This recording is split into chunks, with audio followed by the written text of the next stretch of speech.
Hello everyone, welcome back to How to Daily. Instagram's latest update now allows users to comment on stories. If you haven't activated this feature yet, I will show you how to enable it. So now let's get started. So first, make sure you have the latest version of the Instagram application. Head to your App Store and check for any updates. The story comment feature is only available with the most recent update. Now once your app is updated, go to your Instagram profile, tap the menu in the top right corner, and select Settings. So from there, navigate to Privacy, then Story. Ensure that Allow Story Comments is toggled on.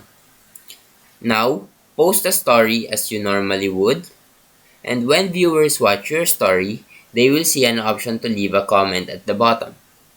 And that is how you activate Instagram Story Comment feature. Now, if you found this video helpful, please leave a like and subscribe.